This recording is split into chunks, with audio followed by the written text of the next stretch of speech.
Now, the County Tipperary village of Cappawhite was famous, or indeed infamous, throughout the 19th century for faction fighting, a well-known public form of settling grudges amongst the poorer classes. But now they've turned that bit of history into a show. They're performing all over the country and in the United States. The quiet rural village of Cappawhite on the Limerick-Tipperary border all appears serene on a spring evening, but lurking within its streets is the rumblings of what can only be described as an historical version of gang warfare.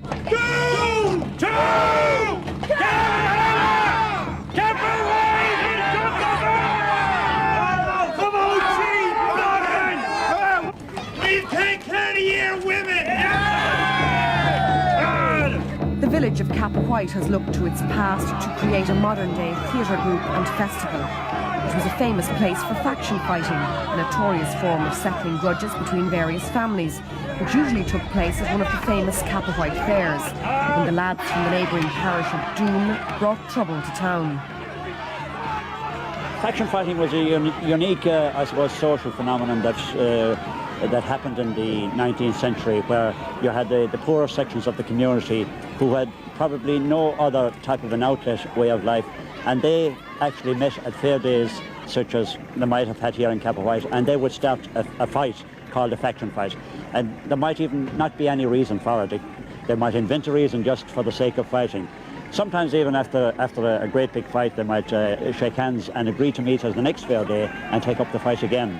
But it was looked at as a type of a social outlet. And there was great faction fighters. There was actually teachers of the art of stick fighting. They used to fight with sticks fashioned out of holly, oak or ash or something like that.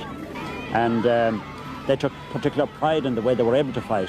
It would be something akin to the swordsmanship of today or the fencing of today. It was prevalent mostly in Munster. Started whenever people congregated, fair days, patterns, any get-together. And a lot happened when they got the drink taken and they just fought for the sheer love of it. A lot of them fought because they had grudges and they were tending to be leaders following one group, maybe bore a grudge over land. An awful lot was over land. There was little interest shown by the local police in stopping the faction fights, the notion being to let them fight among themselves and stay out of trouble. But the same could not be said of the clergy. We'll have to stop, because this is the devil's work. And I warned you before never to dat in this parish again, and you're still here. We only came in here today to sell a few old cattle. Cappawhite also has the distinction of being the village where the last recorded faction fight took place in Ireland in 1887, when the mighty Russian Buckley of the Kappa lads was killed by Liam Noider, a notorious faction leader from Doon.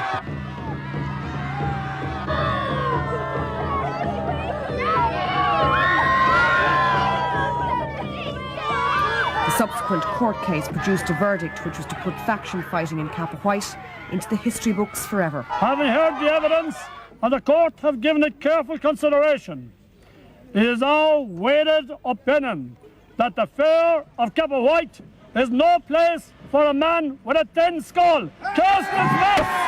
We assumed it was just a little legend or a little story until we found, in fact, it is medical history.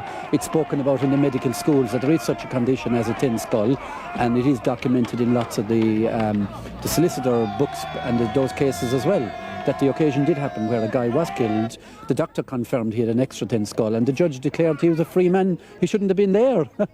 The Cappawhite Street Theatre Group has taken the story of its own history all over Ireland and to the United States. It's proved to be a tourist money spinner and has united the people of the village like nothing in its past. The last 2 or 3 years it's been the focus for people to come back home to West Tipperary and come back around the festival. So as a result, there's accommodation requirements, there's food requirements, and there's just a whole delight in the village of Cappawhite, the love of their own area. There's a great cross-section of the community with the local doctor, the local parish priest, the local guard, the tinker, the tailor, everybody is stuck into it, and there's great camaraderie in it. For the two principal fighters, known out of costume as local GP Philip Dunn and village butcher Liam Tracy, trying not to kill each other has become an art in itself. Well, I'm naturally super fit. He's been training for months. But it obviously makes quite a few demands on you. I thought I was supposed to say that.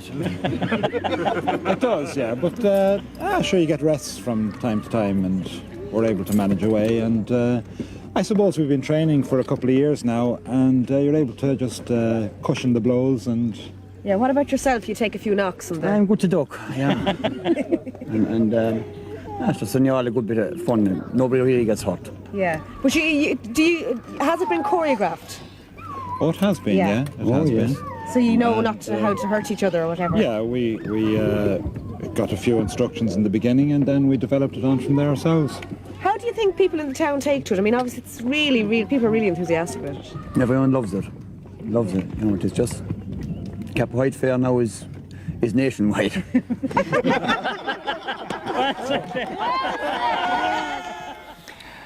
Cappawhite, no place for a thin skull or a thin skin.